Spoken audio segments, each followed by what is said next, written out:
see you all. Oh, look Did you at have a this. good Thanksgiving? I had a wonderful Thanksgiving. I like your press badge. All right, team, we are keeping this tight because I'm tired, and I've been just keeping up with the congressman all day. But let's start. Who wants to go first? Who wants to be friend?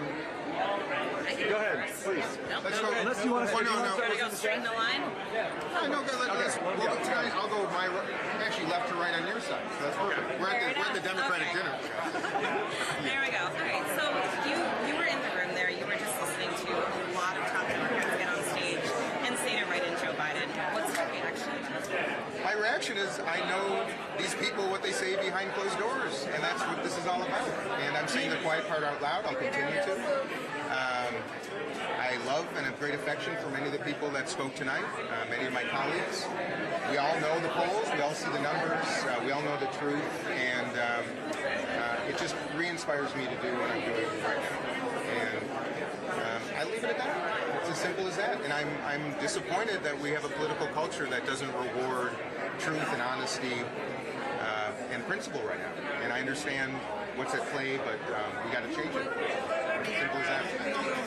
Congressman, you saw what happened in Florida yesterday. I'm sorry? You saw what happened in Florida, canceling their primary. Yeah. I just want to get your reaction to that. Campaign advisor, you called it rigged. Do you believe that the system's rigged against you? Well, I have to say, I listened intently tonight about preservation of democracy, the principles, the foundations, the institutions of democracy. And I have to also point to what I'm discovering is hypocrisy, because what happened, now by the way, New Hampshire has been a wonderful state in which to campaign, in which to file to become a presidential candidate. What happened in Florida yesterday, I think is one of the biggest injustices in a democratic republic I've ever seen. I've never known a political party on either side of the aisle to unilaterally cancel a presidential primary, eliminate the opportunity for Democratic voters to even opine, and simply hand delegates to a coronated candidate. And I don't know how anybody could better describe what I just did than what I just described. And it's deeply troubling. And once again, I will be calling out the truth and saying that quiet part out loud, because there's nobody in there tonight that wants anybody to know about what happened in Florida. And we're in a state right now that the president's name has to be written onto a ballot because he's not on it. Because the very people in this room fighting for democracy have been disenfranchised themselves, because they've been told that their votes will not matter, they will not have their delegates seated at the convention. So I'm not sure what's going on here, but it ain't pretty. And I'm really concerned, and I'm going to continue to express and expose the truth. I have to. That's my job, and that's my oath to the Constitution. I wish others would be following it the same. We're going to do two more. Let's go. Congressman Phillips, you compared Florida to the Iranian regime, and the chair of the Florida Democratic Party, Nikki Fried, said that those comments were conspiratorial and inappropriate, and this is unbecoming of someone. Well, so what's your response? I spoke to Ms. Fried the day before, and I let her know about my disappointment. She understood my disappointment, and I did not compare Florida to Iran. What I said is what happened in Florida would happen in Tehran. It shouldn't happen in Tallahassee, and that is very simply a group of people disenfranchised millions of Democratic voters by saying unilaterally there will be no primary election in the state of Florida. That should not happen in the United States of America in any city or state, let alone in the state of Florida. That does happen in Iran, and that does happen in Russia, and that does happen in Venezuela. That does not happen here, but it is. It is happening here. It just happened yesterday. And that is the truth. She can say anything she wants about how it makes her feel, how it makes the 180 people that unilaterally made that decision, but she can't avoid the truth.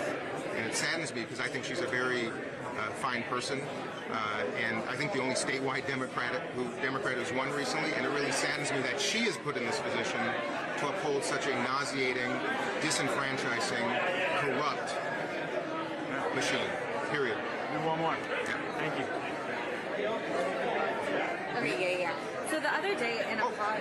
Is it calling? I just want to make sure. Don't worry. Okay, so I'm trying to help you. Campaign trail things. He breaks the tripods. It's all good. The other day on a podcast, you said that you would dismantle the Affordable Care Act and start from scratch. Does this mean that you plan to repeal Obamacare? No, I think that's a misinterpretation. What I said is we need national health insurance. I did not say, if I did, I will correct myself. I did not mean to say I would repeal the ACA. What I'm saying is we do need to start from scratch and design a system that works.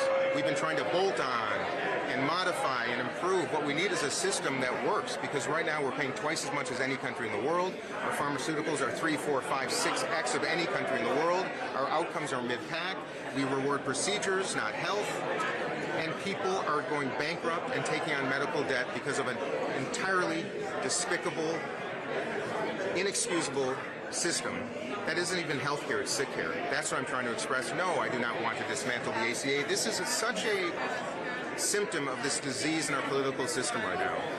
You know, no, I do not want to dismantle the ACA. But can we do better, and must we? Absolutely. President Nixon had proposed comprehensive health care for Americans, universal health coverage. It was Ted Kennedy that undermined it. This is not a Democratic or a Republican proposition. This has been a multi-generation proposition. And as I'm on the campaign trail and meet with people who are going bankrupt because of the lack of health insurance, I'm not going to stand for it. And I think most people would agree it's time for some massive change. I salute the ACA, but it's not enough, because people are sleeping in streets, going hungry, don't have roofs over their head, can't afford their heating oil, and are going bankrupt because they get sick in the United States of America. I'm sick of it, and I'm sick of coming to dinners like this, seeing a bunch of people dressed up, clapping loud about what we're going to do, and very little of it happens. Very little of it happens. And it's time to work together, because there are red dinners going on around the country too, with people who are suffering from the same things. We need a culture of working together, not beating each other, not fighting each other. Let's fight for each other. That's what I'm here for. All right, thank you, folks. That's Thanks, it for everybody. tonight. Appreciate you. Love you all. We'll be on the television.